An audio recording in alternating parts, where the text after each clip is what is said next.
Well, thank you, ladies and gentlemen. It's now my great pleasure to introduce the next speaker.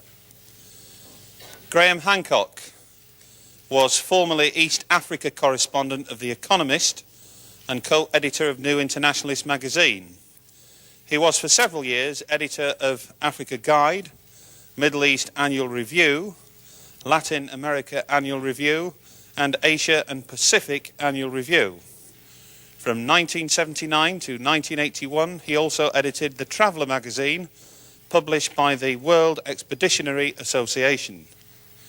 Graham Hancock's previous books include Journey Through Pakistan, Ethiopia, The Challenge of Hunger, AIDS, The Deadly Epidemic, Lords of Poverty, African Ark, Peoples of the Horn, and the international bestseller, The Sign and the Seal, A Quest for the Lost Ark of the Covenant.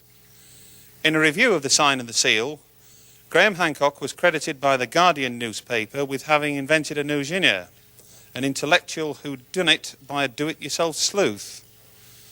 Graham Hancock has appeared on television with Michael Palin in his recent Pole to Pole series, and on BBC and CNN, as well as the National Geographic's Explorer series in stories related to The Sign and the Seal.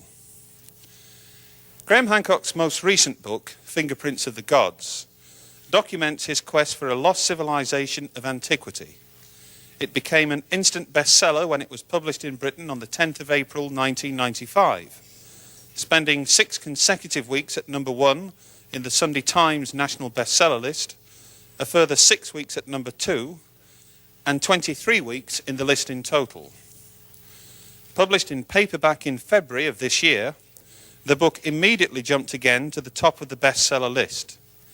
It has been translated into a dozen languages, and by March of this year, in addition to UK sales of 90,000 copies in hardback and 80,000 copies in paperback, has sold more than 50,000 copies in hardback in the United States, and would you believe 180,000 copies in hardback in Japan.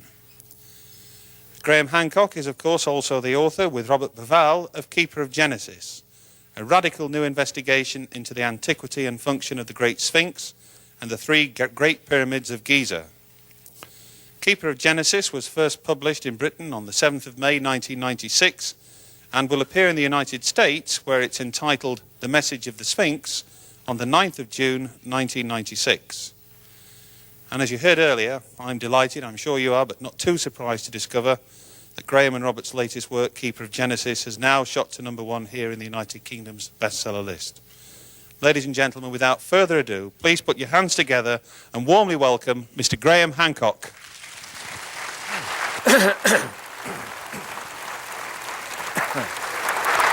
Thank you, Graham.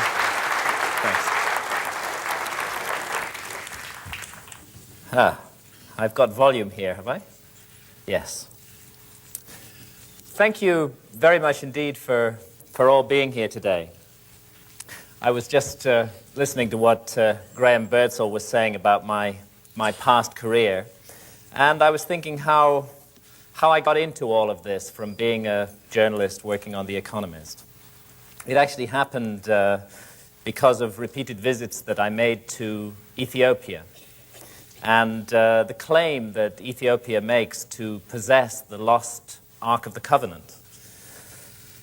This claim was ridiculed by scholars, but as I began to look into it, I found that it rests on very solid foundations, and I ended up writing The Sign and the Seal.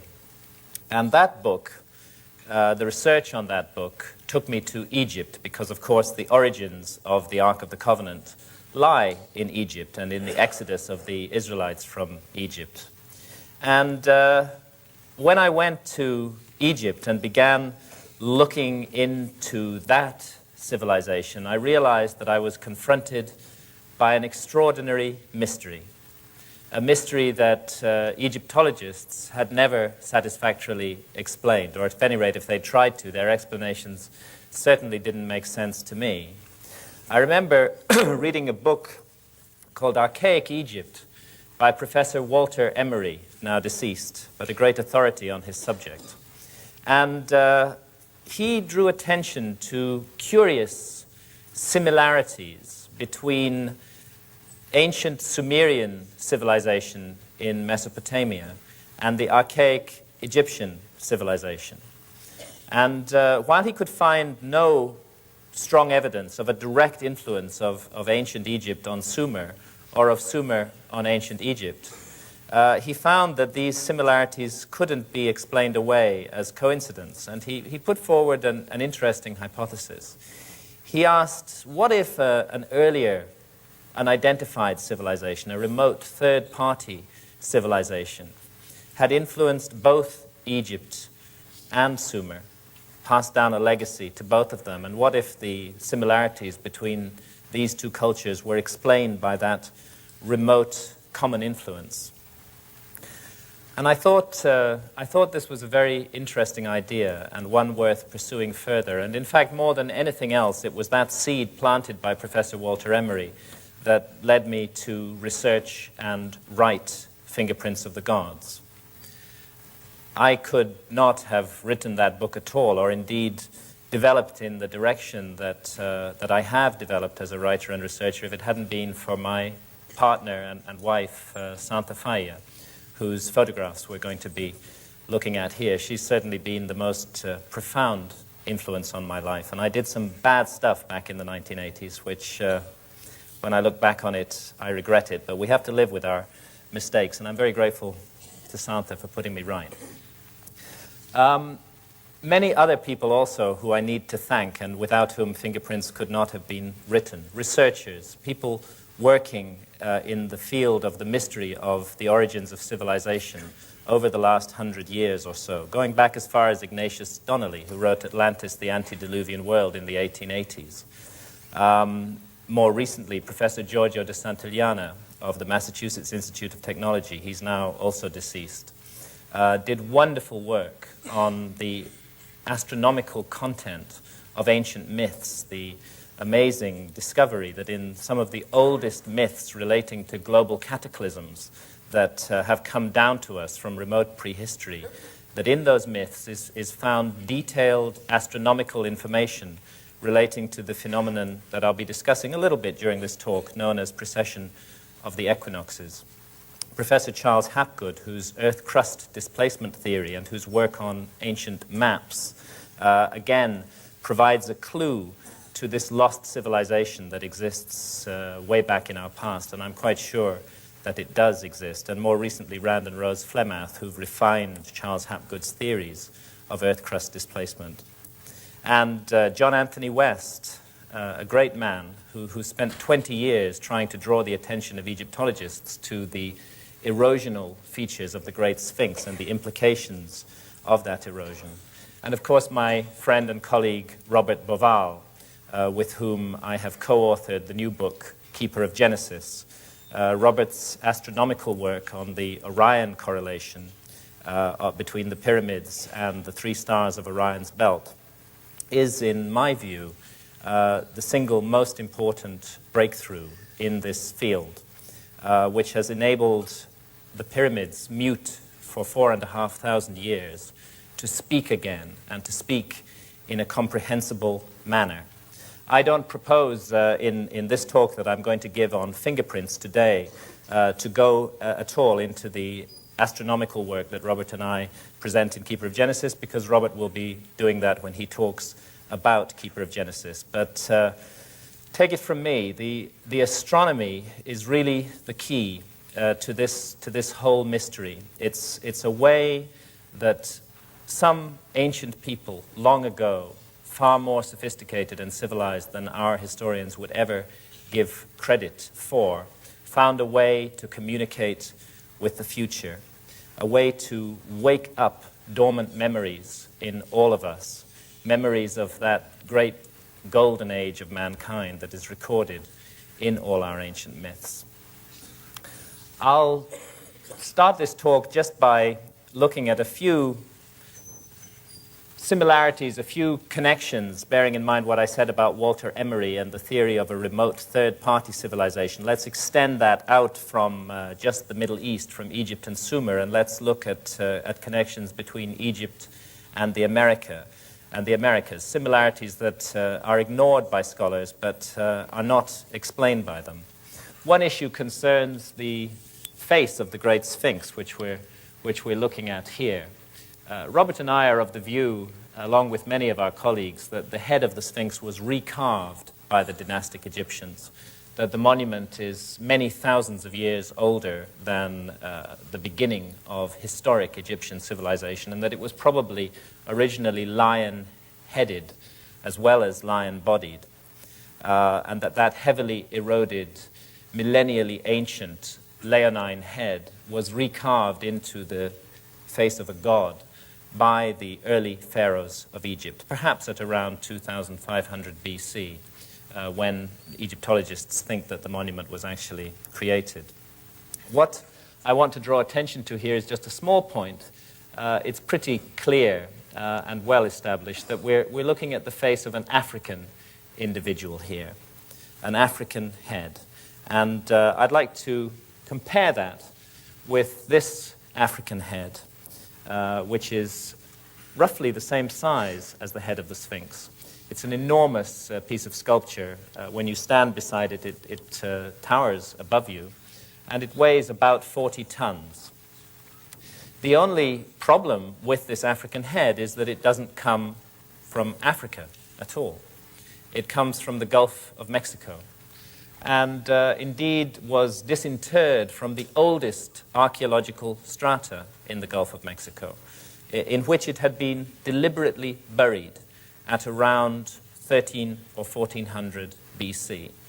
We can say that it was buried then because organic material found alongside it has been carbon dated to that period. But I suspect the scholars may be making a mistake when they attribute this so-called Olmec head, the construction, the carving of the head, to that same period of, say, 1400 BC. It's a mistake in logic to assume that the head dates from the same period as the organic material that was buried with it. It's equally possible that it could have been a vastly ancient heirloom, a venerated treasure that was passed down over thousands of years until the time when this mysterious Olmec civilization, the supposed mother culture of Central America, also venerated it and buried it. I'm intrigued by the similarities of features between the face of the Sphinx and the face of this head. And by the way, we know nothing at all about the Olmecs. Not a single Olmec skeleton has ever been found. It's just a name that is applied to them. They're one of those mysterious high civilizations of antiquity, the origins of which are quite unknown. This also is an Olmec artifact, whoever the Olmecs were. And again, just on this theme of light similarities, I'd like to draw attention to the headdress that the figure is wearing, and to compare it with this headdress from Egypt. This is a 5th dynasty statue found at Saqqara, and I'm intrigued by the similarity of the headdress, because we're looking at cultures that are not supposed to have been in contact at all. 5th dynasty Egypt in 2300 BC and the Olmecs in 1400 BC, or perhaps much earlier than that. So how do such similarities come about? Is it just a coincidence? Was there a contact between these two areas at that time? Or could we be looking at the influence of a remote third-party civilization? This piece of sculpture is from Uxmal in the Yucatan, and it's associated with the Maya. And as you can see, it's a double feline figure, two pumas or leonine animals back to back. Again, we find a very similar device in ancient Egyptian iconography, two lions back to back, often joined at the hip, two lion sphinxes back to back, as here on this stela that stands between the paws of the Sphinx. Let's see if I can get that sharp. They were called the Akeru, the gods of yesterday and today. And this device of placing two felines back to back, again, in my view, is too similar to the device found amongst the Maya to be written off entirely as a coincidence. here we're looking at a piece of architecture from the Inca area. Let me just try and get this sharp.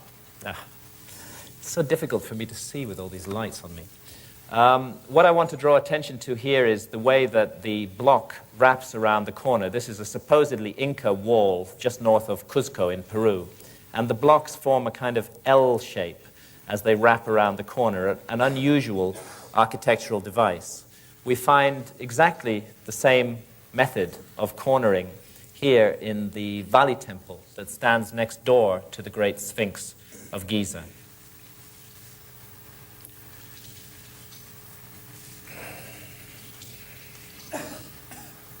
Excuse me, I'll get the hang of this in a minute. A method of joining two blocks of stone together. This photograph was taken at Tiwanaku in Bolivia, in the high Andes. And Tiwanaku is a very mysterious city, and I'll be touching on it in a few moments.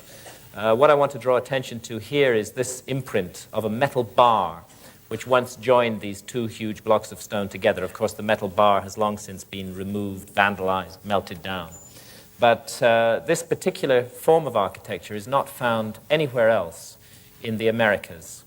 But it is found in Egypt. We find it at Philae, at Elephantine, and also here at Dendera in Upper Egypt. The same method of joining stone blocks together. And here we're on the island of Suriqui in Bolivia, on Lake Titicaca, looking at a traditional method of boat design. It's one of the few places on Lake Titicaca where these boats are still built, these reed boats with high, curving prows. And according to local tradition, the design of these boats was brought to the Andes by the gods, by the Viracochas, as they were called, gods who were remembered as being tall and pale-skinned and bearded, who'd come from across the sea to South America in a time of turmoil and darkness after a great catastrophe, and who had brought with them this kind of boat design and many, many other skills, advanced skills of civilization. I'd like to compare this high-prowed boat with this design from ancient Egypt, the so-called solar boat of Khufu, which was found buried beside the Great Pyramid of Egypt off the southern face. It's much bigger than the boats on the Andes, but the design is eerily similar. And this design has been studied by marine experts, and what they've concluded is rather interesting. They conclude that although the materials used both in the Egyptian boats and in the Andean boats are not suitable for sailing on the open seas, the design that is incorporated in these boats could only have been evolved by a people with a long and solid tradition of oceanic navigation, people who needed boats that could cut through high waves and breakers. And the suggestion is, could this design be a very ancient legacy that was passed down and received both by the Egyptians and by the peoples of the Andes and expressed in the kind of boats that they made? In both areas, such boats are associated with the gods. The ancient Egyptians called their gods the Niteru, and they said that they had come from a land far away to the south, a land called Ta-Niteru, across vast expanses of ocean. So whoever they may have been, these gods, above all else, were navigators and seafarers. And navigators and seafarers need maps if they're going to sail around the earth. Now, this map is a modern map, and I picked it up at the Library of Congress in the United States. It's an azimuthal equidistant projection centered near Cairo. And in common with all modern maps, it incorporates a number of advanced features. It incorporates highly accurate longitudes, and particularly relative longitudes, and it incorporates an advanced map projection. It isn't easy to represent a spherical object, the Earth, on a flat piece of paper, and to do so with a considerable degree of accuracy. And this is a problem that cartography has had to overcome. So we find good map projections which require advanced mathematics, and good relative longitudes. Interestingly enough, there's a category of ancient map which also shows these modern features and which doesn't fit with the received view of the development of human history. One of the most famous of these maps is the Piri-Reis map. And I'm showing it here because I want to compare the projection of this map with the projection here centered on Cairo. Notice the west coast of Africa and the east coast of South America, and coming down here to the Antarctic Peninsula, tonguing up towards the south of South America. It's that precise projection that we find on this 1513 map. Again, there's the west coast of Africa, the east coast of South America. And coming down here, we find a representation of the northern Antarctic Peninsula. In 1513, when Piri-Reis drew the map, Antarctica had not been discovered. In fact, it wasn't discovered until 1818 by our civilization.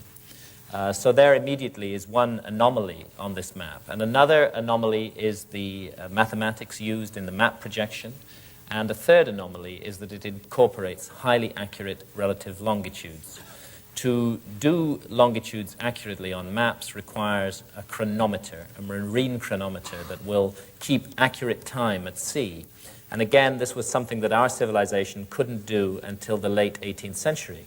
So this map, fragmentary though it is, appears to incorporate many features that are not supposed to have been known about in 1513. Piri-Reis explains why in these texts that he wrote on the map. He was a Turkish admiral, and he wrote these texts on the map. And what they say is that the map is not his own work. It's a work of synthesis. It's based on more than 20 earlier source maps, that he put all these maps together and derived his own map from these. And unfortunately, the source maps that Piri-Reis used have not survived. Is it possible that the advanced features of this map originate in those lost source maps, which Piri-Reis told us went back in some cases to before the time of Christ and had come from the long-lost library of Alexandria in Egypt? Another strange thing about the appearance of Antarctica on this map, it's been studied by US Air Force cartographers, and their view is that what we're actually seeing there is the subglacial topography of Antarctica. Antarctica as it looks underneath the ice that now covers it. And this raises the question, how long has Antarctica been covered with the 2-mile thick ice cap that we now presently see on it? Such questions would be irrelevant if there were no other maps in this category. If the Piri-Reis map stood alone, the most sensible thing to do would be to dismiss it as a coincidence. But it doesn't stand alone. There's hundreds of other maps that incorporate this same information at a time when our civilization had not yet acquired that information. This is the Mercator map. Mercator is rather famous for his Mercator projection that still dominates most atlases today. It's a 16th century map, and it shows Antarctica 300 years before Antarctica was discovered. And again, it's based on earlier source maps, and again, it incorporates accurate relative longitudes. So also the Orontius Phineus map that we're looking at here, another 16th century map. Mercator includes it in one of his atlases. And here we see Antarctica looking a little bit different, with mountains clearly visible along the coast and rivers running down from those mountains in places where great glaciers are known to run today. It looks on this map as though Antarctica is partially deglaciated. The center of the continent appears to be featureless and ice-covered, but the coast is showing these unglaciated features. What might that mean? This is a map by Philippe Bouache, an 18th century geographer, still a good 100 years before the discovery of Antarctica. And it shows the continent as a kind of archipelago, 2 major land masses divided by a clear waterway running between them. I wonder where he got that idea from. There's a redrawing of the Mercator map and the Orontius Phineus map and the Bouache map. And here to the right, based on seismic surveys conducted in International Geophysical Year in 1958, is a view of what Antarctica actually looks like underneath all that ice that now covers it. We're looking at the subglacial landscape of Antarctica here. And while I wouldn't claim for a moment that the Buache map is a perfectly accurate representation of the subglacial topography of Antarctica, I think it's much too close to the reality to be dismissed entirely. I think that much more research needs to be done into these anomalous early maps and into the source maps that they rely upon for their information, because we just may be looking at the faint fingerprints of a lost civilization, of a navigating, seafaring civilization that explored and mapped the entire globe long before what we call history began. The issue of the glaciation of Antarctica is a controversial one, and most scholars would say that it has been covered with ice in the form that we see it today for several millions of years. But there is some contradictory evidence, deep sea cores which bring up soils from the ocean bed, which suggest that rivers carrying fine-grained sediments were indeed running down off the coastline of Antarctica until about 10,000 years ago.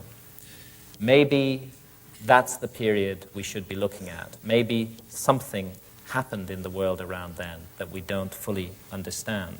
And in my view, this whole mystery is intimately connected to the mystery of the last ice age and what an ice age is and why the last ice age came suddenly and traumatically to an end at around 12 or 14,000 years ago.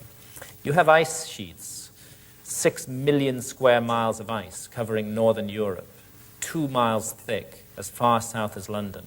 You have a similar mass of ice covering much of North America, as far south as the Mississippi Delta, almost into the tropics. This ice is stable for 100,000 years.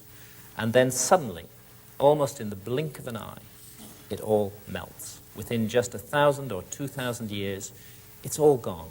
Sea levels have gone up by 400 feet around the world, and hundreds of animal species have been rendered extinct.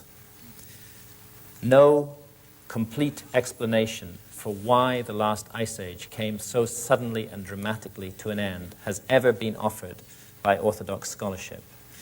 There are clear correlations with astronomical events, including, interestingly, the precession of the equinoxes, which I'll be talking about later. Interestingly, because many of the ancient myths of global cataclysm that I've analyzed in Fingerprints of the Gods incorporate precise information on precession. It's almost as though they're trying to tell us that there's a connection between precession and the ending of ice ages. And lo and behold, we've known for the last 20 years that there is a connection between precession and the end of ice ages. It's a correlation. We don't know what causes this ending of the ice age. I think that this is the period that should be looked at by scholars. This is the period that deserves much more detailed research than it's had. A period in which something awful happened to the Earth, something that brought about a dramatic, tumultuous change, a period in which the face of the Earth was almost literally wiped clean, and a period in which it's perfectly possible, perfectly reasonable to suppose that a high human civilization could have been almost entirely obliterated, leaving only a few survivors and only a few traces of itself for us to wonder at in later times.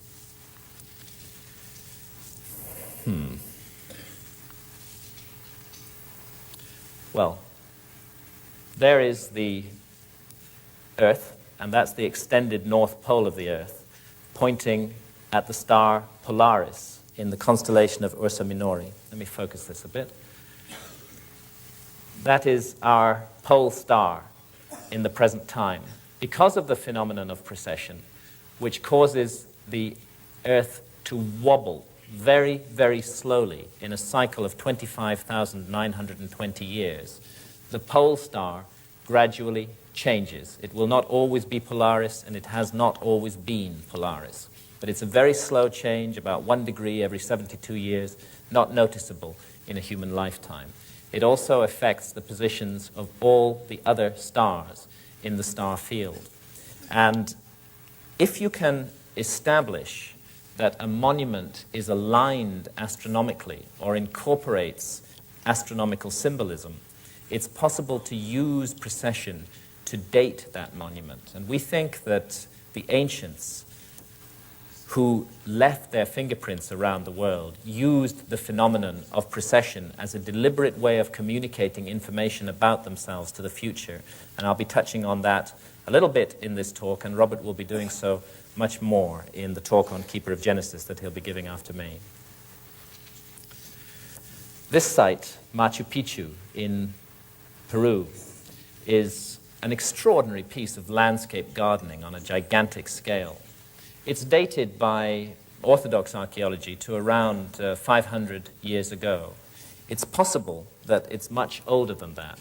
I won't go into the details here, but astronomers have studied the alignments of some of the features of Machu Picchu, and they've concluded that these were laid out thousands and thousands of years earlier than the Orthodox dating of the site.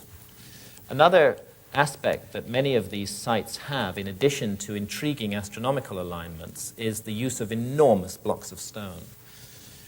We're looking here at a wall in a place called Sacsayhuaman near Cuzco, and the stone that I'm standing beside has been calculated to weigh 361 tons.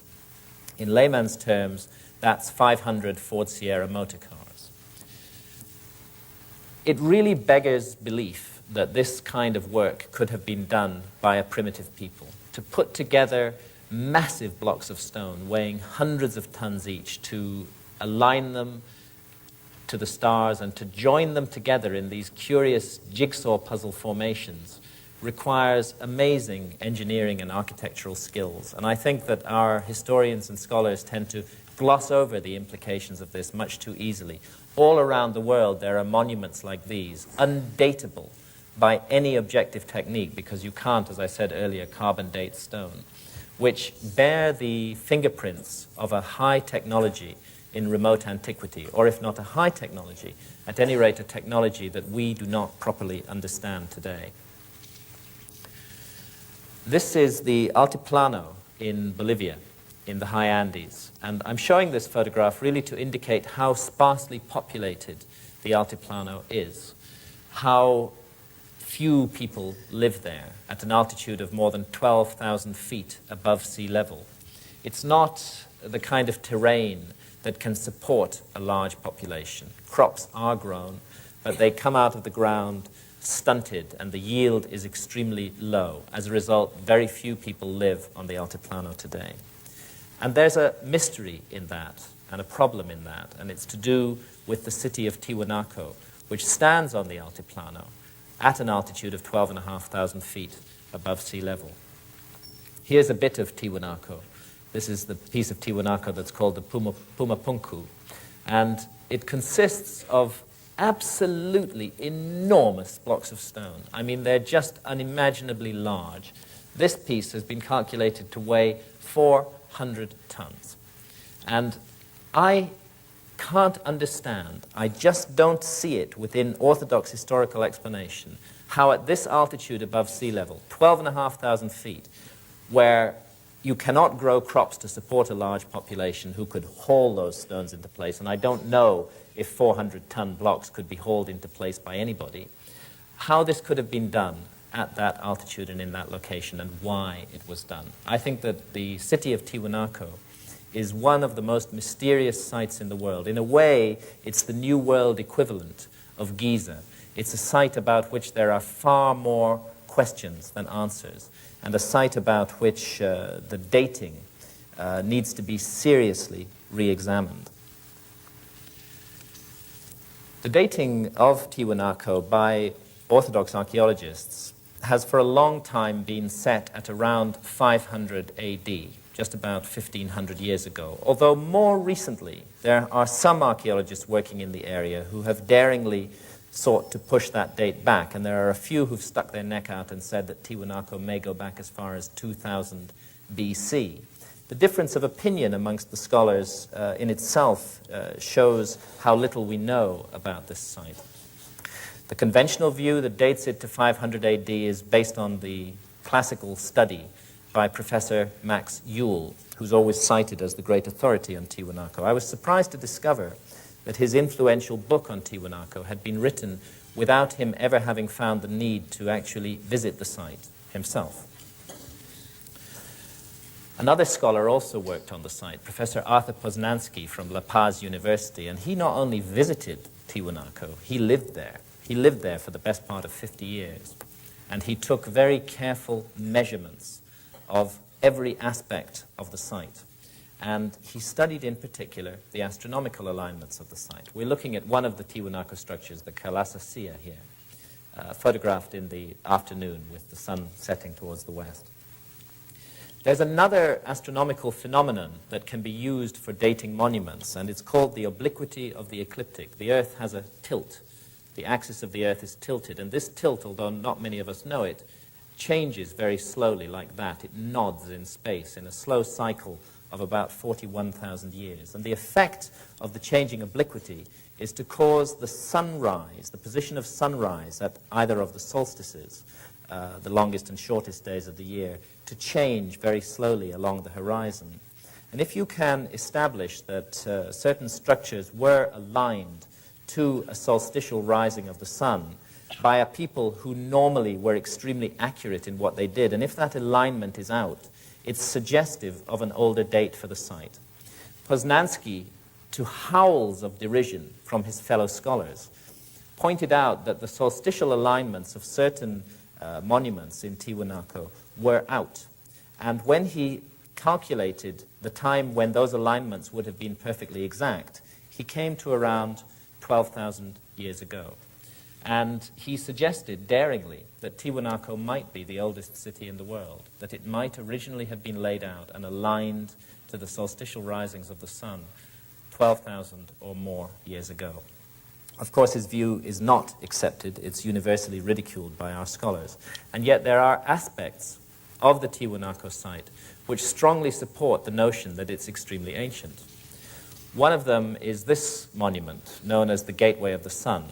All these names that are given to structures at Tiwanaku are entirely arbitrary because we know nothing about the people who built Tiwanaku. When the Spanish first arrived in the Andes, they asked the Incas, "Did you build these monuments?"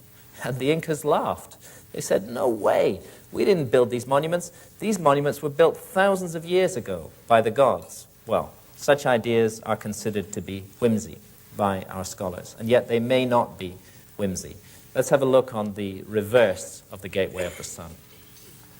And what I want to draw attention to here is this feature, this frieze that is carved on the reverse of the Gateway of the Sun, and this particular aspect of it here. I don't think I'm hallucinating. I think that I'm looking at two large ears, two eyes, a trunk, and two tusks. In other words, I think that I'm looking at the face of some sort of elephant.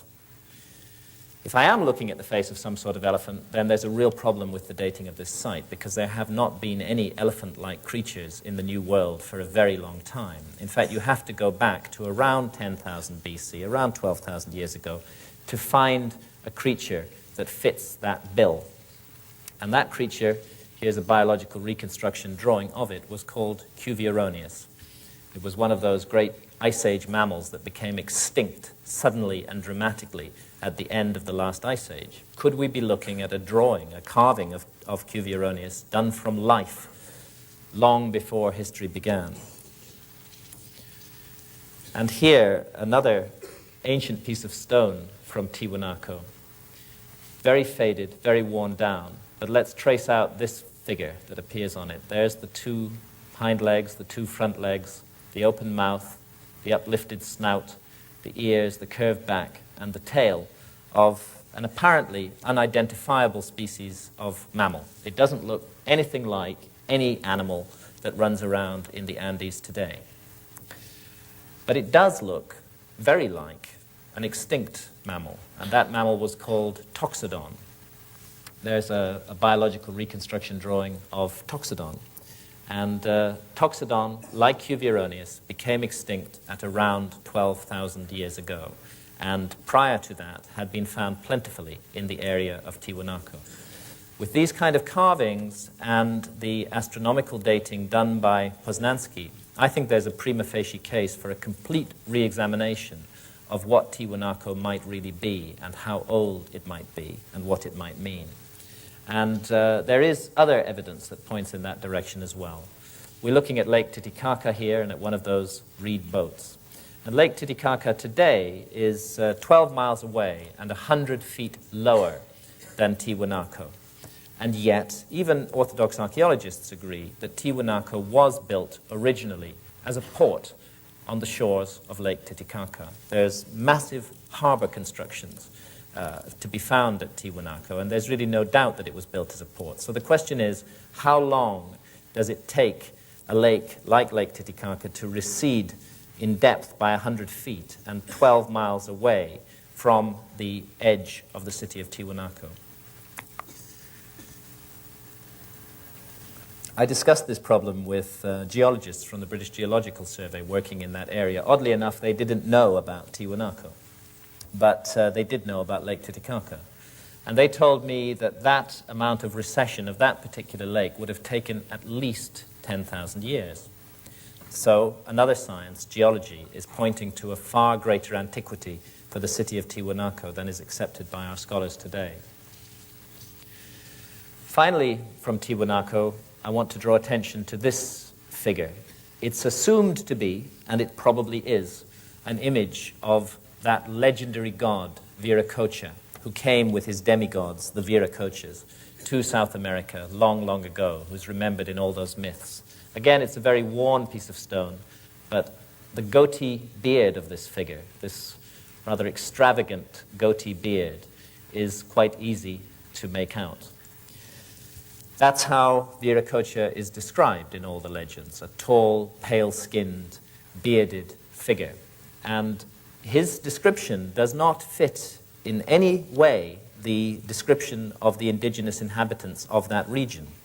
Indeed, the description of these Viracochas and the memory of them was so strongly held in South America that when the Spanish under Pizarro arrived to loot and rape and destroy the culture of South America, to wipe clean the memory banks of mankind in South America, to our loss, I may add, they were not initially opposed. It was assumed that they were the Viracochas returning, and because the Viracochas had been remembered as good people, bringers of civilization, it was mistakenly assumed that these European pirates were also good people. Well, we know now that they were not, and that they've cost us dear in what they did in South America, leaving us only fragmentary evidence to go by. Precisely the same problem occurred in Central America, in Mexico. There was also a memory of a tall, pale-skinned, bearded god. He was called Quetzalcoatl. He too had come from across the sea in a time of darkness, in a boat that moved by itself without paddles. He too was remembered as a civilization bringer and associated with the ending of a great flood. And in South America, in Central America, as in South America, the Spanish, in that case under Cortés, were again initially welcomed because they were assumed to be Quetzalcoatl and his demigods returning. This memory of pale, bearded figures who do not look like Central American Indians is reflected in many stone carvings that are found in the earliest archaeological strata of Central America. I'll just show you a few of those bearded faces. Here from Monte Alban, and here a bearded figure with obviously not Central American Indian features from the Olmec area along the Gulf of Mexico. This figure would be dated at least to 1300 BC and may, on the same reasoning as those Olmec heads, be much older than that. The slide has not dropped there, but never mind. There's another bearded figure, again from Monte Alban. And it's in precisely these same ancient archaeological strata that we find these African heads. The presence of African individuals in the oldest strata in Central America and of bearded Caucasian-looking figures in the oldest strata of Central America, and the fact that they're together in the same strata cannot be explained by the orthodox theory of history, which has Europeans and Africans arriving in Central America at the time of Columbus and not before. This figure is from Chichen Itza in the Yucatan. It's a god called Shakmul, and it's associated with the grisly rites of sacrifice that were practiced throughout much of Central America. The plate that Shakmul is holding across his belly was for the reception of freshly butchered human hearts, and the sacrificial victim would have approached this gruesome figure up a set of stairs here, would have been marched round behind him, placed on an altar in back there, and ritually murdered.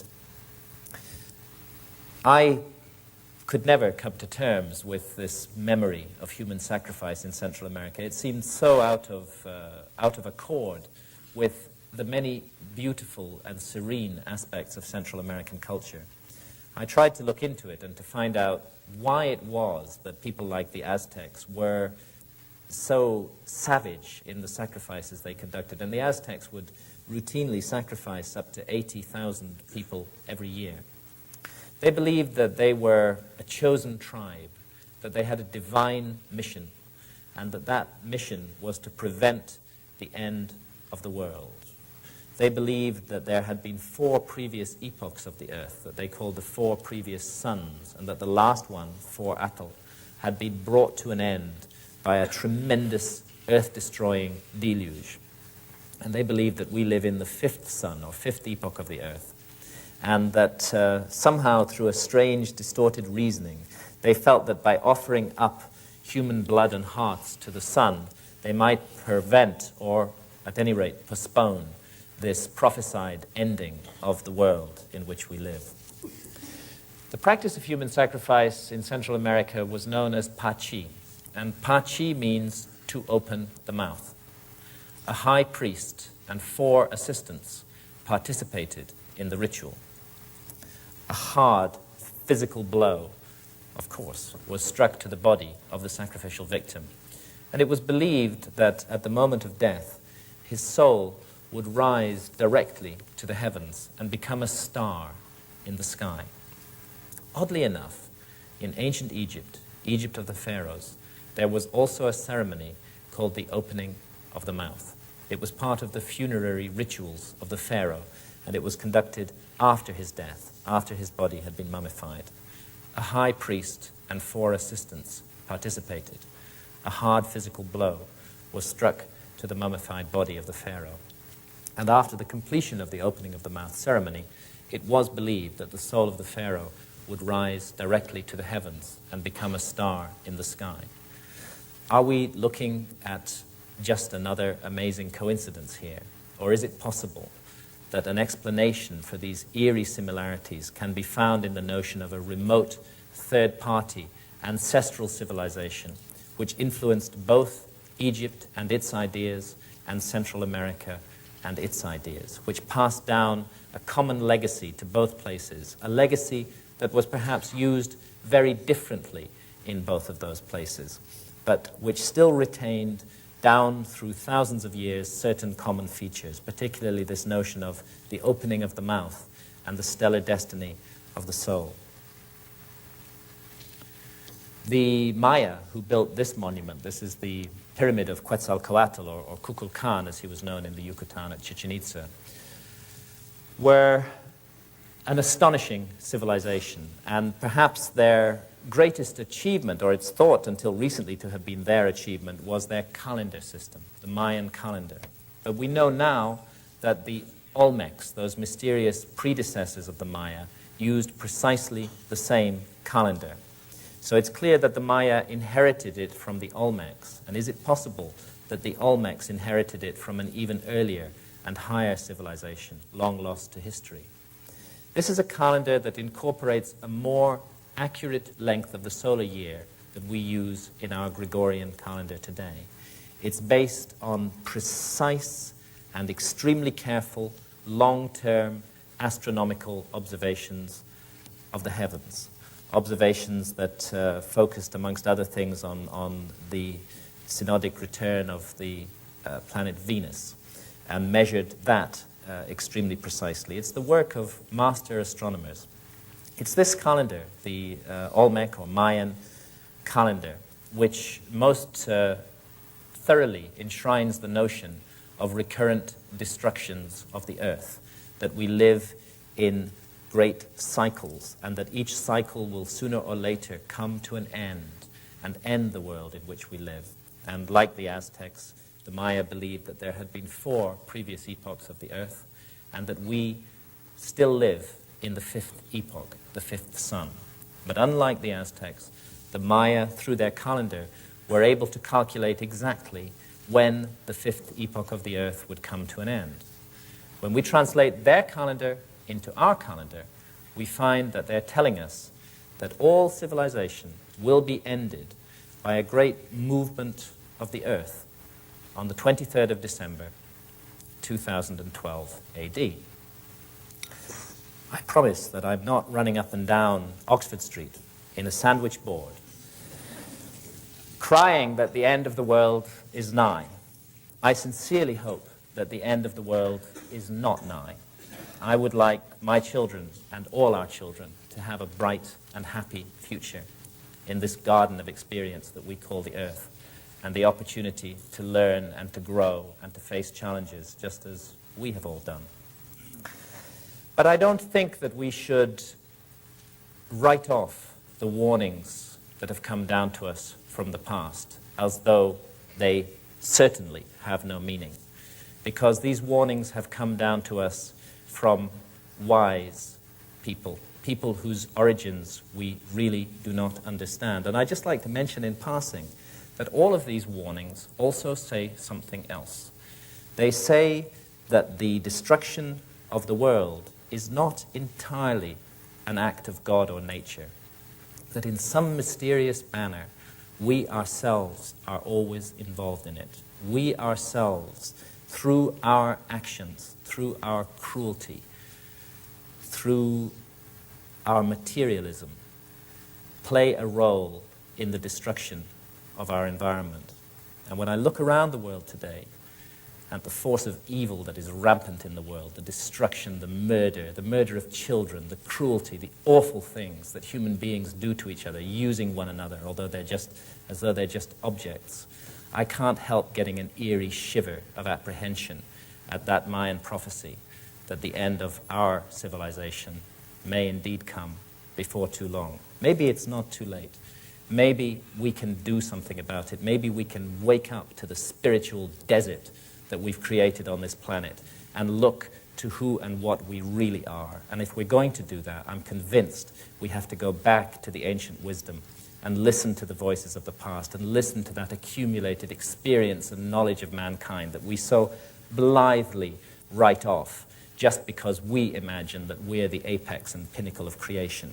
If civilizations rise and fall, if mankind has climbed more than once to the pinnacle that we've reached today, then all of this is entirely possible. The people who made this monument had an amazing knowledge of astronomy, because this monument is what's called an equinoctial marker. Every year on the spring equinox, the figure of a gigantic feathered serpent is seen to undulate up and down this stairway for a little bit over 3 hours. It's an illusion of light and shadow, a trick.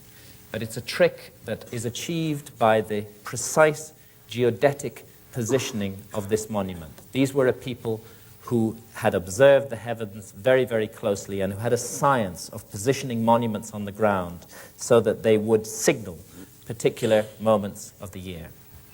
No mean feat, and not something that we should regard as the work of primitives. We're looking at the great city of Teotihuacan in Mexico, just 35 miles from Mexico City Airport. Richard Hoagland, in his talk earlier on, referred repeatedly to the importance of latitude 19.5 degrees north. Perhaps it should come as no surprise that Teotihuacan stands on latitude 19.5 degrees north. It's an extraordinary and mysterious place. Very little is known about it. It's thought to be about 2,000 years old. It was already vastly ancient when the Aztecs came across it, overgrown and in ruins, and they, attaching to a thread of ancient tradition, gave it the name Teotihuacan. And Teotihuacan means the place where men became gods. Somehow there's a suggestion that these pyramids, the Pyramid of the Sun here and the Pyramid of the Moon, as they're arbitrarily called, were connected or involved in a process that led to the spiritualization of human beings. And hold that thought, because precisely the same idea is connected to the pyramids of Egypt, of far-off Egypt. Mexican tourists looking down the so-called Way of the Dead from the Pyramid of the Moon at the Pyramid of the Sun in Teotihuacan. The Way of the Dead has recently been researched by archaeoastronomers, and they've concluded that it's a terrestrial diagram of the Milky Way, that it represents the Milky Way on the ground. Also interesting because in the ancient Egyptian system of ideas, as Robert will be explaining in much more detail later, the River Nile was seen as the terrestrial counterpart of the Milky Way, the winding waterway in the sky. And a closer look at the Pyramid of the Sun. Its base is almost identical in length to the base of the Great Pyramid of Egypt, but its height is a little bit shorter. But both monuments have a number of things in common in addition to their pyramidal shape. And what they have most in common is the mathematical value pi. Pi is a little bit over 3.14. And it's the formula that we need to use in order to calculate the circumference of any circle or sphere from its radius. If we know the radius of a circle, all we have to do is multiply it by 2 pi, and we'll get a precise printout of the circumference of that circle. In this case, if you take the height of the Pyramid of the Sun and multiply it by 4 pi, you get an exact printout of the perimeter of the base, which is odd because the Central American peoples are not supposed to have had any knowledge of such abstruse mathematical ideas as pi. Pi is attributed by our scholars to the Greeks. The discovery of pi is attributed to the Greeks, and the Central Americans and the Egyptians are not supposed to have had any knowledge of this kind of mathematics. Yet we find pi incorporated with great precision into the dimensions of the Great Pyramid of Egypt, the last surviving wonder of the ancient world, which is at least 4,500 years old, perhaps older, and which long predates any Greek civilization. Egyptologists don't dispute that pi is found in this monument, and it's found in precisely the ratio that we need to calculate the circumference of a sphere from its radius. If you take the height of the Great Pyramid and multiply it by 2 pi, you get an exact printout of the perimeter of the base. The Egyptological theory on this is that it happened by accident, that the Egyptians or whoever built the pyramid incorporated pi in it by accident. It was just one of those things. And in Egyptological theory, it has to be an accident because they cannot accept that the pyramid builders had knowledge of advanced mathematics. I do not think it's an accident, and nor do any of my colleagues working in this field. And one of the reasons that we don't think it's an accident is to do with this phenomenon of precession, the wobble on the axis of the Earth that I've mentioned to you already, which takes place at a very precise rate. I'm going to need to explain this in a little bit of detail. It involves some numbers. When you take the height of the Great Pyramid and multiply it by a particular value, by 43,200, you get an exact printout of the polar radius of the Earth. And when you take the base perimeter of the Great Pyramid and multiply it by that same value, 43,200, you get a printout of the equatorial circumference of the Earth. We think that one of the many functions of this monument was to serve as a mathematical scale model of the northern hemisphere of the Earth. And the reason that we think that is the scale used. This monument, to use one of Richard Hoagland's phrases, knows where it is on the planet. It knows what it is. I'll try and explain why. There are 4 key moments, astronomically speaking, in the year. The winter solstice, when the north pole of the Earth points most directly away from the sun. The summer solstice, the longest day, when the north pole points most directly towards the sun. And the 2 equinoxes, spring and autumn, when the Earth in its orbit lies broadside on to the sun. It's an accident of the cosmos that in the plane of the Earth's orbit around the sun, which astronomers call the ecliptic, but of course at a vast distance away in space, are distributed 12 famous constellations. These are the 12 constellations of the zodiac. And because of this phenomenon of precession, the background constellation against which the sun is seen to rise at dawn on the spring equinox very slowly changes. The Earth reaches this broadside-on moment to the sun slightly earlier in its orbit each year. It's a difference of 1 degree every 72 years. The effect of this is that the ruling astronomical sign, the ruling constellation of the zodiac, which houses the sun on the spring equinox, very slowly changes. And it takes 2,160 years exactly for the sun to pass entirely through one sign of the zodiac. That's what the old song about living in the dawning of the age of Aquarius is to do with. Aquarius will soon be housing the sun on the spring equinox as a result of the phenomenon of precession. Now, if you take 2,160 and multiply it by 20, you get 43,200, which is the scale used in the pyramid-Earth ratio. And we think that it was very deliberately used to signal what this monument is, one of its functions.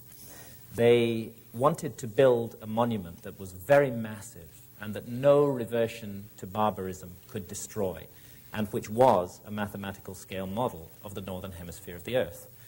They needed a scale on these criteria somewhere between 1 to 40,000 and 1 to 50,000. And they chose 1 to 43,200 because it's a significant scale, because their mathematical model of the Earth was keyed in to the Earth itself by the scale used, keyed in to the characteristic signature of the Earth, the rate of precession of its axis, 43,200 being connected mathematically to the rate of precession.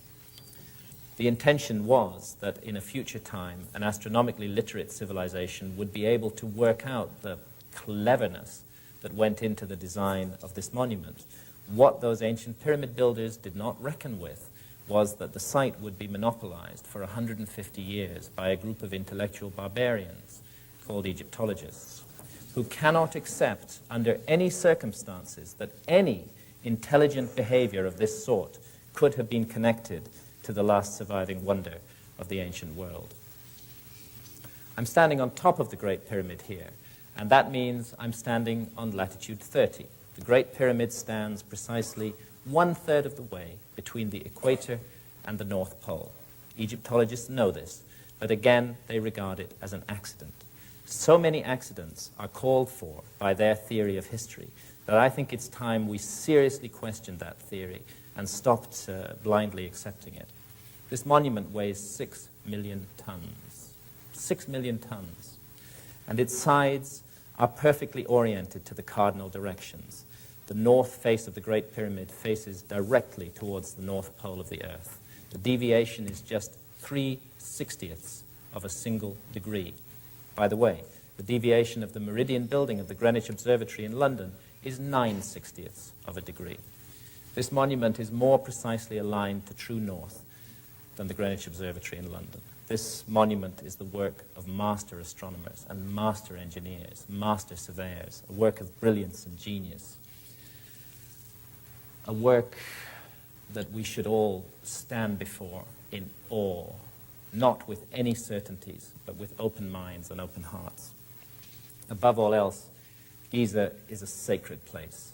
It's a place of mystery and magic, a place that works on the imagination, a place that generates questions to those who do approach it with humility and with an open mind.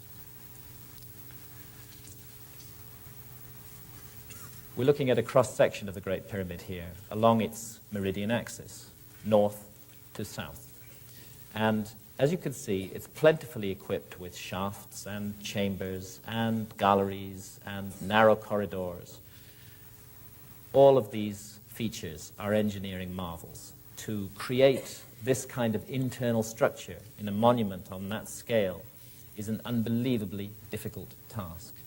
Let's take a quick tour around the Great Pyramid. We'll start by going down the descending corridor, and then I'll take you to the Queen's Chamber and the Grand Gallery, and finally the King's Chamber. But before I do so, I just want to mention a little bit about these four shafts here. The southern shaft of the so-called Queen's Chamber was found in 1993 to have a little door at the end of it. The shaft is 8 inches wide and 8 inches high, and it was explored with a high-tech robot camera in 1993. And as soon as that door was discovered, the research into the shaft was stopped in a most sinister and extraordinary manner.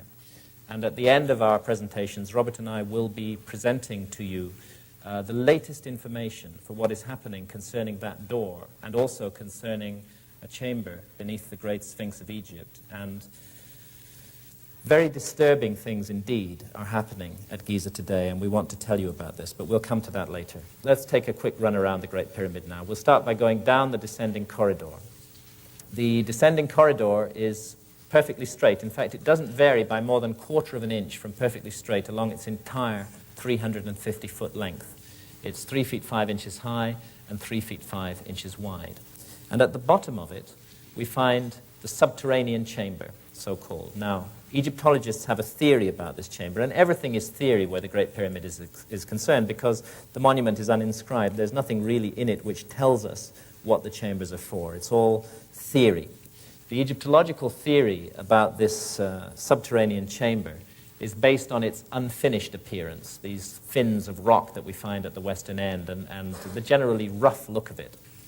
What they want us to believe is that after quarrying out more than 2,000 tons of rock from that perfectly straight descending corridor and painstakingly removing them from the bedrock under the Great Pyramid, and having finally got down here more than 100 feet below the base of the Great Pyramid, and having started to carve out this chamber from the bedrock, those whimsical ancient Egyptians at the last minute just changed their minds and decided to go no further, because the Egyptological theory is that this was originally intended to be the burial chamber of Khufu, the pharaoh who they think the pyramid was built for.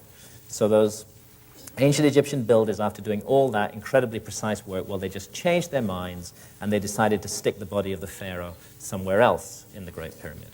Actually, the body of the pharaoh has never been found in the Great Pyramid. The Great Pyramid was found to be completely empty when it was first opened by the Arabs in the 9th century. And we think that this unfinished burial chamber routine is a load of bollocks. I mean, it's just absolute nonsense. These people knew exactly what they were doing. Everything they did had a purpose. You stand down in the subterranean chamber, you can hear somebody sing in the King's Chamber, 250 feet above you, through all that mass of solid rock. The acoustic effects of this monument are extraordinary. And one thing that our friend John Anthony West has suggested, and I think it's a damn sight better theory than the theory of the Egyptologists, is that what they were actually doing with this chamber was tuning the pyramid, that they were tuning its acoustic effects. And when they had extracted precisely the right amount of rock from under the pyramid to hit precisely the right note that they wanted, that's when they stopped. That's why it looks unfinished. It's not unfinished at all. It was fulfilling a plan, a function. And everything about this site is planned, as Robert will be explaining in more detail when he comes to discuss our book, Keeper of Genesis. This is the so-called Queen's Chamber. We have to use these phrases, so-called, because all these attributions are arbitrary in this anonymous monument. And there, in the southern wall of the Queen's Chamber, that dark patch is the opening to the southern shaft. And it was into that dark place that that little robot camera was inserted in 1993, and after a journey of 200 feet, reached that mysterious door that we'll be talking about later. From the Queen's Chamber, we find ourselves in the Grand Gallery. It's 153 feet long and 28 feet high. It's a corbel vault. Each layer of stone is laid a little bit closer to the center line than the layer underneath it. And it bears around it millions of tons of pyramid. Remember, this is a monument that's at least 4,500 years old. I'm sure quite a few people in this room have been inside it and have walked up that grand gallery. It can be a little claustrophobic, but one thing you're sure of, when you're in there, you're safe. It's not like modern jerry building, where buildings fall down after 30 years. This is a work of architectural grandeur on an amazing scale, of architectural brilliance. To create a monument on this size and scale with a wonderful gallery in the heart of it like this, in the middle of an earthquake zone. There was a very bad earthquake there in 1992. It didn't touch the Great Pyramid at all. It caused massive disasters in Cairo, but the pyramids were unhurt by it. So again, we're looking at the work of geniuses when we look at architecture like this. Come to the top of the Grand Gallery, and you find yourself in the so-called King's Chamber, where Egyptologists assume, on no evidence, that the body of Khufu, that 4th dynasty pharaoh, was buried. We have to allow this chamber to speak for itself, and the way that it speaks is through the language of mathematics. It's a perfect 2x1 rectangle, for example. It's 34 feet 4 inches in length and 17 feet 2 inches in width. The half diagonal of the floor is equivalent exactly to the height of the chamber. So it's a sort of mathematical symphony in solid stone. And the stone used, by the way, is granite, which is interesting because there is no granite in the area of the Giza pyramids. The pyramid, main body of the pyramid, is made of local limestone. But the granite came from far away. The nearest granite is 500 miles to the south, and this pink granite came from Aswan in Upper Egypt. There are precisely 100 blocks making up the wall of the king's chamber, and some of those blocks weigh as much as 70 tons each, brought 500 miles from the south and then raised to 150 feet above the ground, supposedly by technological primitives. Does it make sense? I don't think it makes sense. Again, we're looking at a work of genius here. Now then, there I am in the supposed sarcophagus of Khufu. I mean no irreverence to Khufu, but I don't think he was ever buried in this supposed sarcophagus. I don't think it's a sarcophagus at all. Robert and I have studied the meaning and the purpose of the pyramids in great depth in our new book, Keeper of Genesis. And we think, and there's a great deal of evidence for it, that whatever else they were, these monuments were used by many pharaohs in an amazing initiation ceremony that cultivated the power of knowledge in their minds and the spiritual dimension of their lives. And everything suggests that this plain granite box at the western end of that anonymous chamber high up in the body of the Great Pyramid was the culminating point of this initiation ceremony, when the pharaoh sought in his mind to go beyond death, to reach out for the life of millions of years that is spoken of in the ancient Egyptian texts. What I actually want to draw attention to here is the way that this box was made. Granite is a very hard stone, as many of us are aware. And anybody who's ever worked stone will know that you cannot cut granite with copper tools. And the ancient Egyptians of the Pyramid Age are supposed to have just become familiar with copper. More interestingly than that, it's become clear that this box and many other granite artifacts like it were not made by using abrasive drills, by using abrasion, sand, to gradually wear away the granite. They were made with tubular drills, a drill in the form of a tube which cut down into the granite, and then the drill core was knocked out with a hammer, and then another tubular drill was brought down beside it, another drill core was created, that was knocked out, and so on and so forth. The first real study of this was done by a great Egyptologist, Flinders Petrie, at the turn of the century, and he found many granite drill cores lying around Giza and at other sites in Egypt, and he did a close examination of these drill cores. You can learn a lot from a drill core because the tooth marks of the drill are still embedded in it. And what he learnt really disturbed him, because this was a man with a very orthodox conclusion about the origins and nature of Egyptian civilization. And yet he couldn't explain this. When he analyzed the cut marks in those drill cores, he found that these tubular drills had been descending into the granite with a pressure of more than 2 tons being applied to them from above. Now, how do you do that with copper into granite? How do you apply a 2-ton pressure without the whole mechanism buckling and failing to do the job? It just can't be explained in the orthodox view of history. A colleague of ours, Chris Dunn, who's a machine tool maker from Danville Metal Stamp in the United States, has been re-examining these drill cores quite recently. And he's come to an astounding conclusion, which I'll simply report to you without going further than that. His analysis of the cut marks suggests that whatever drills these people were using were cutting into the granite 500 times faster than modern power drills.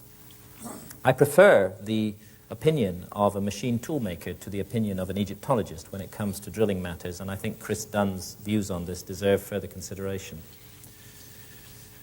This is the so-called burial chamber of Menkaura, the third of the supposed 3 pharaohs who built the 3 Great Pyramids at Giza. The Pyramid of Menkaura is the smallest of the 3 Great Pyramids, although it's still well over 200 feet tall.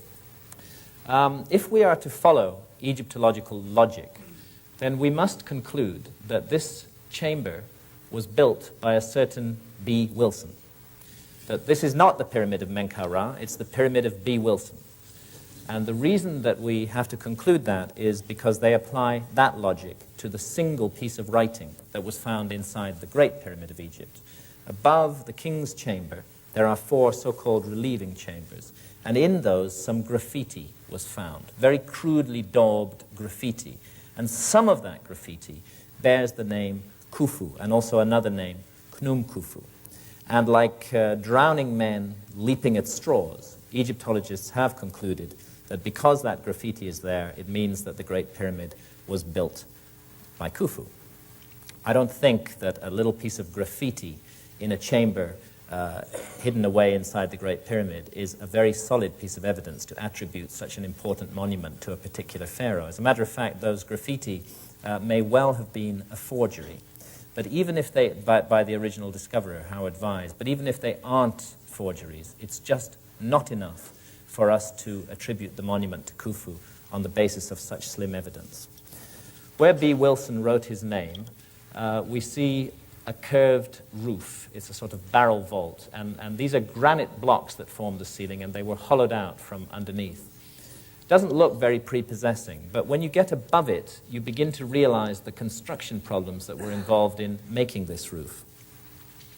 There I am on the top end of those ceiling beams. This is how they look above. And I want to make clear there's no way that these blocks were lowered down from above, because this is an entirely subterranean chamber. And the only way it can be reached is through a long corridor system that finally culminates in the chamber. So all of these blocks were brought in through that long corridor system. They weigh 20 tons each. And as you can see, there's hardly room for me to crouch in the area where they've been placed. There just isn't enough room to position blocks of that size and weight in the way that we see them there. So again, like it or not, we're looking at the evidence of a building technology that we don't understand. And quite often, when we go to Giza, we pass by things like this without realizing what they really mean. If I can get it into focus, we're looking down on the Great Sphinx of Egypt from the side of the Great Pyramid. The Great Sphinx, as Robert will explain, faces perfectly due east. It's oriented precisely to due east. And it was made by cutting it out of solid bedrock. It's 240 feet long and 70 feet high, and it was carved out of solid bedrock. The core body was isolated by removing this trench of rock around it, and those rocks that were cut away from the core body were then sawn up into blocks, and those blocks were erected in front of the Sphinx in these 2 so-called temples, the Valley Temple and the Sphinx Temple. They're also entirely anonymous monuments, like the Sphinx, and actually, to be honest, we don't really know what their function is. But the interesting thing is the size of the blocks used in making those structures. We're looking at a side view of the Valley Temple here, and you can see the problem. These blocks of stone weigh 200 tons each, and there's hundreds of them. And they were put into position at the same time that the Sphinx was made. I'll be briefly outlining later on the geological evidence, which indicates that the Sphinx may be at least 12,000 years old. Since we know that this temple was made at the same time as the Sphinx, if it is 12,000 years old, and the astronomical evidence that Robert will be covering also corroborates that, then it means that 12,000 years ago, there were people on this planet who had the ability to lift and manipulate 200-ton blocks of stone. And this is a serious problem for the orthodox view of history, because 12,000 years ago, we were supposed to have been in an extremely primitive stage, living in caves. There's one other place in Egypt where you find these bare stone anonymous monuments using vast blocks, very similar to those of the Valley temples. And this is the Osirion in Upper Egypt, near Abydos. It lies at a level 50 feet below surrounding temples. But because there is a temple of Seti I nearby, albeit 50 feet above it, archaeologists have deduced with their characteristic brilliance that this amazing structure must have been made by Seti I. There's no evidence for that. On the contrary, all the evidence suggests that it belongs to the same category of architecture as those mysterious temples at Giza, and that it may be as old as they are, that we may be looking at a 12,000-year-old monument here. And that's why it's interesting that it was always called the Osirion. It was associated with Osiris, with the high god Osiris, who the ancient Egyptians remembered as having come to their country in a remote period that they called Zeptepi, the first time, thousands of years before history began, bringing the gifts of civilization with him. There are many images of Osiris in Egypt. Here's one that's actually carved in that Seti I temple that I just talked about. And as you can see, he's a conspicuously bearded figure. In fact, Osiris and the symbolism of Osiris has much in common, and I've gone into this in some depth in Fingerprints of the Gods, with the symbolism of Viracocha and of Quetzalcoatl. My bet is, in all these figures, we're looking at memories of the survivors of a great lost civilization who settled in various parts of the world and whose mission was to keep the light of their knowledge burning and to find a way over millennia of barbarism to pass that knowledge down to the future, perhaps even to our own time, perhaps even to us today. As I said, Osiris was remembered by the ancient Egyptians as having come in the first time, long before history began. You talk to Egyptologists about Egyptian history, and they will tell you that they know far more about the history of Egypt than the ancient Egyptians did themselves. This arrogant statement has been made in print by several Egyptologists. And yet, the Egyptological chronology of ancient Egypt is based entirely on ancient Egyptian records such as these. This is the king list of Pharaoh Seti I at Abydos, and he's showing his young son, Ramesses II, a list of all the kings of Egypt who'd ruled before their time, together with the lengths of their reigns.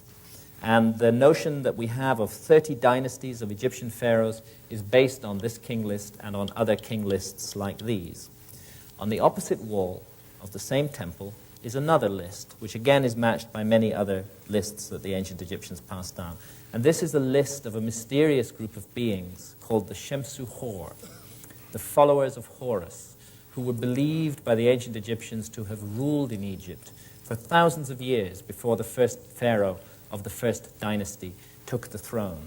The followers of Horus, who retained a memory of the divine origins of their civilization, whose mission was to pass that memory down to the future, and who were attributed by the ancient Egyptians themselves as the guardians of the wisdom legacy that ancient Egypt inherited.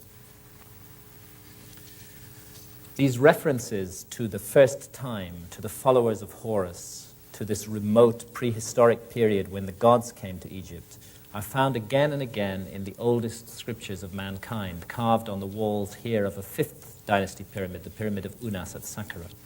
These are called the Pyramid Texts, and they were compiled roughly in the epoch of 2500 to 2300 BC. They contain repeated references to this mysterious period the first time. And I'll leave it to Robert, in his talk on our book, Keeper of Genesis, to really bring out what the first time means. It's difficult to see in this light, but on the ceiling of this chamber, there are hundreds of stars, and the pyramid texts are full of references to the stars and to the heavens, very precise and very specific references. What we think is that astronomy can be used to arrive at a precise date for the first time, as Robert will be showing you. Astronomy relating to these monuments on this profoundly astronomically aligned site. This photograph was taken at the winter solstice with the sun overhead the pyramid of Menkaura. And just a little bit on the Sphinx. When we say the word Sphinx, we're actually speaking the ancient Egyptian language, because Sphinx is a corruption through Greek of the ancient Egyptian phrase Sheshep Ankh. And Sheshep Ankh means living image, living image. But the question is, whose living image does the Sphinx represent? Egyptologists think they know the answer to this question. And their theory about who the Sphinx represents and about the age of the Sphinx, their opinion on this matter, is falsely presented as fact in all our textbooks and all our encyclopedias.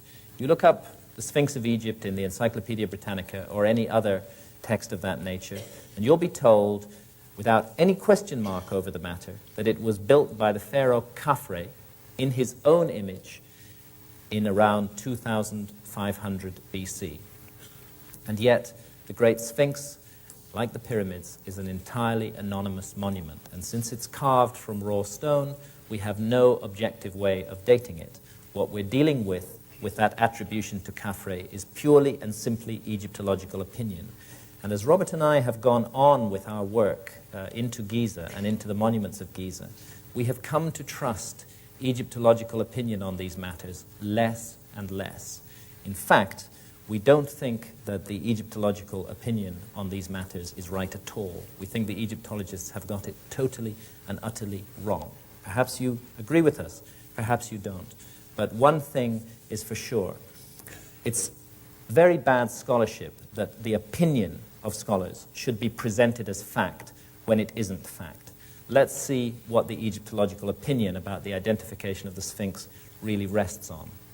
One thing it rests on is the face of the Sphinx. Egyptologists tell us that this anonymous monument looks like Khafre. And they say that because there are a few statues of Khafre that have survived which actually have Khafre's name on them. And so they compare the face of the Sphinx with the face of a known statue of Khafre, like this one, which is in the Cairo Museum. And they tell us that the two faces are identical. Well, we don't see it that way. We don't think that the two faces look similar at all. We think they look very different. But don't take our word for it. And don't take the word of Egyptologists for it. The person who really is an authority on faces is somebody like a police forensic artist, somebody who's made a lifetime study of the similarities and differences between faces. And back in the early 1990s, colleagues of ours, led by John Anthony West, brought a police forensic artist to Giza, Lieutenant Frank Domingo of the New York Police Department, with 20 years on the force. And he did a very careful point-by-point identikit comparison of the face of the Sphinx and the face of Khafre. And here are some of his drawings. What he concluded is that he just couldn't understand why Egyptologists were under the impression that the Sphinx looked like Khafre. He saw no resemblance between the two faces at all, and when he compared key angles of the faces, he concluded, he swore an affidavit to this effect, that whoever the Great Sphinx's face represents, it certainly does not represent the face of Khafre. The angles of the face are completely different, and he, in fact, concluded that the Great Sphinx represented an individual of an entirely different race from Khafre. Okay, so that dismisses the facial similarity view that Egyptologists wish to foist on us. What else do they base their attribution of the Sphinx to Khafre on? They tell us that there are certain texts around Giza which say that the Sphinx was built by Khafre. Let's look briefly into this issue. Let's start with a text that was found at Giza, which says very definitely that the Sphinx was not built by Khafre. This is the so-called inventory stela, which stands neglected in a corner of the Cairo Museum today. According to Egyptologists, the inventory stela is a work of fiction. It's an ancient Egyptian novel, which we have to ignore. And why do we have to ignore it? The reason we have to ignore it is because it doesn't fit their theory. The inventory stela tells us that the Sphinx was already standing and already remotely ancient when Khufu, the predecessor of Khafre, came to the throne. And if the inventory stela is correct, then the Egyptologists must be wrong, and Khafre could not have built the Sphinx. But, say the Egyptologists, the inventory stela doesn't date from the same period as the Sphinx, and this is true. The inventory stela dates from about 1,200 years after the orthodox dating for the Sphinx. The orthodox dating for the Sphinx is 2,500 BC, and this stela belongs to the period of 1,200 BC, or perhaps a little bit later. They say, since it's not contemporary with the Sphinx, we don't need to pay attention to it. But yet, with that amazing double standard for which Egyptologists are the world leaders, they base their attribution of the Sphinx to Khafre on another piece of text, which also is not contemporary with the Sphinx, and in which, in fact, dates from the same period as the inventory stela. They base the attribution of the Sphinx to Khafre on this stela, which is called the Dream Stela, and it was put up by Pharaoh Thutmose IV to commemorate a restoration campaign that he undertook on the Sphinx. And on this stela, amongst many other interesting texts which Robert will review, there is one single syllable, kaf. And because of that single syllable and nothing else, the monument is attributed to Khafre by Egyptologists. They wish us to believe that Thutmose was telling us that Khafre had built the Sphinx, that he was commemorating the building of the Sphinx by Khafre. He might equally well have been telling us that Khafre was an earlier restorer of the Sphinx, or he might not have been referring to Khafre at all, because it's just a single syllable kaf. So, on such flimsy foundations, perhaps the most important monument of the ancient world has been attributed for the last century or so to a particular pharaoh in a particular epoch. We think that it's vastly, vastly older than that. And I'm not going to go into the details of that. Robert will give all the details in his talk on Keeper of Genesis. But what I will briefly mention is the geology. Between 1991 and 1993, the Sphinx was studied by Professor Robert Schoch of Boston University, a leading geologist and one of the world's recognized specialists in the weathering of limestone. And he was brought to the site by our colleague John Anthony West, who had noticed these curious erosional features on the side of the Sphinx, and particularly prominently on the trench of bedrock out of which the Sphinx is cut, which obviously was made at the same time as the Sphinx. This undulating profile, this scalloped undulating profile, and these vertical fissures that run down through the rock could not have been caused by sand erosion, and they could not have been caused by wind erosion. They could only have been caused by one thing, and that is exposure to a very, very, very long period of heavy rainfall. And Professor Robert Schoch has put his reputation on the line, and he's subsequently been endorsed in this matter by hundreds of fellow geologists and opposed by very few, when he says that what we're looking at on the Sphinx, these, by the way, are later restoration blocks, what we're looking at on the Sphinx and on the surrounding trench is classic precipitation-induced weathering.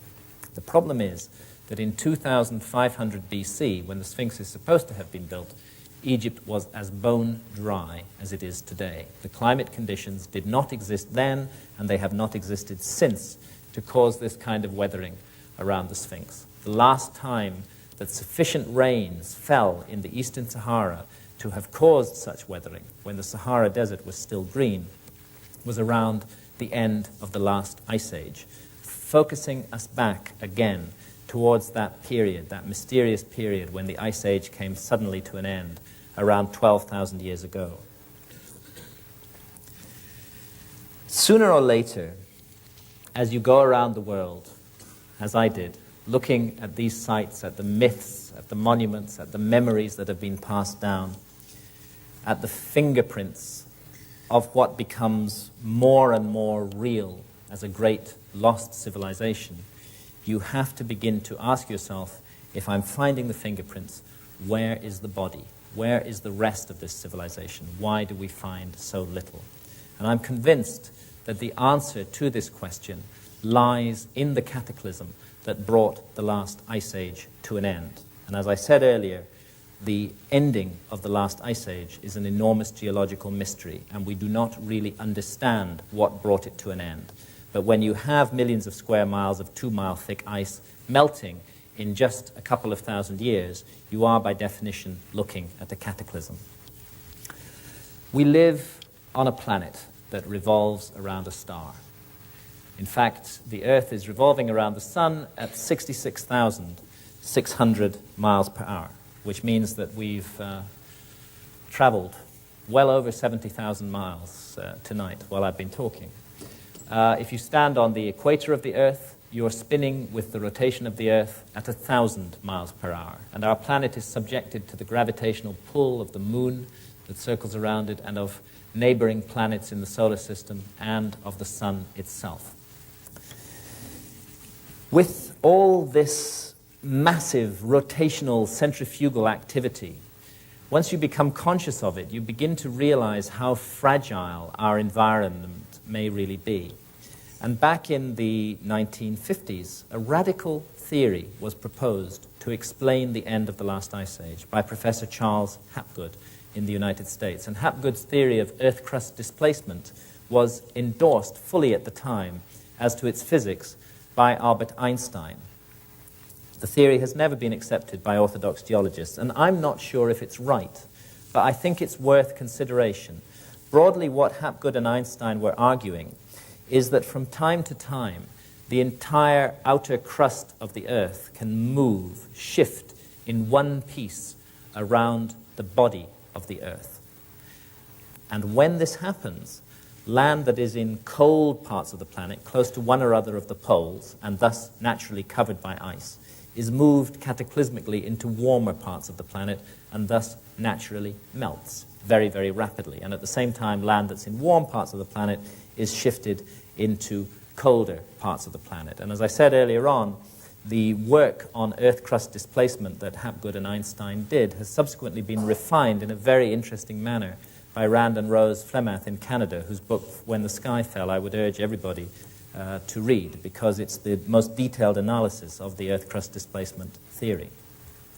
What this theory offers is an explanation for the sudden ending of the Ice Age. Broadly speaking, it happened, Einstein said, because of the asymmetrical distribution of ice around the poles, the massive buildup of ice at the poles, and all these spinning rotational forces. Sooner or later, a trigger moment is reached, and the precessional wobble of the Earth comes into it, which causes all that asymmetrically deposited ice, that massive weight of ice, to exert sufficient thrust on the crust of the Earth to set the whole crust in motion. And such an idea does explain how we lose a whole civilization, indeed how we lose a whole continent on which such a civilization might have grown up. Because according to the Earth crust displacement theory, the continent of Antarctica, which features in all those ancient maps, was not 17,000 years ago where it is today. Prior to the displacement of the crust, it was much further north, and the Antarctic Peninsula would have been entirely deglaciated and would have offered a comfortable environment for a high civilization to grow up. Then this shifting of the crust, which brings the so-called Ice Age to an end, moves Antarctica dead center onto the Antarctic Circle, and gradually the ice begins to build up over that continent, burying the remains, the body of that great lost civilization. As I say, I don't know if the Earth crust displacement theory is correct. All I do know is that something awful happened to the Earth at the end of the last Ice Age. Maybe it isn't Earth crust displacement. Maybe it's some kind of more radical pole flip which involves the whole Earth moving in space. Maybe it's something to do with our cosmic environment. Recent evidence has come out of a giant comet striking the Earth at around that period, at around the 10th millennium BC. And such a comet, scientists are now seriously arguing, may have been at the root of the worldwide traditions of deluge and disaster that I review in Fingerprints of the Gods. And Well, if we're not all busy exploring Australia from 599 pounds, many of us might have been aware that an enormous meteor recently whizzed by the Earth at a very close range. Such a meteor, were it to strike our planet, would have the capacity to set in motion a nuclear winter, to end civilization as we know it, to force us all to begin again, those of us who survived. The earliest surviving mention of the lost continent of Atlantis was passed down to us by the Greek philosopher Plato. And Plato got his information, he said in the Timaeus, from Solon, an earlier Greek philosopher. And Solon, in turn, and lawmaker, got his information from an Egyptian priest, a priest of Sais in the Delta. And what that priest said, referring to records going back more than 9,000 years before his time, was this. He said that our Earth is periodically visited by a gigantic cataclysm, and that every time this happens, mankind is forced to begin again like children, with no memory of what went before.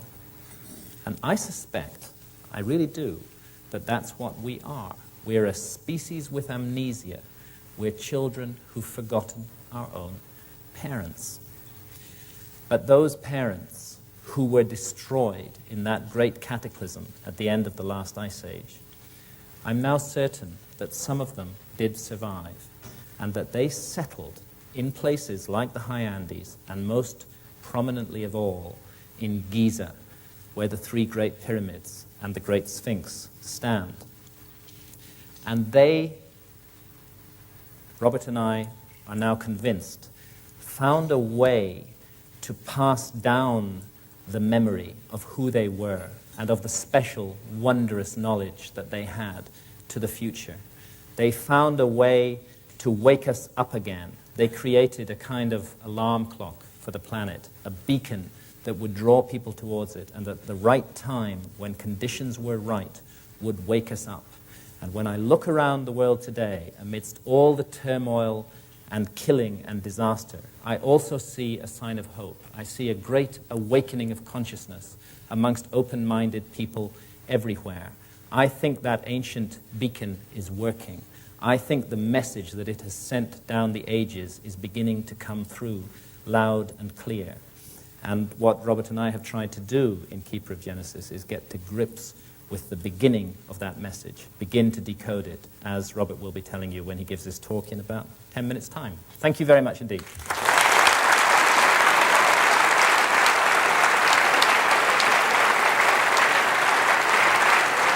Mr. Graham Hancock, ladies and gentlemen.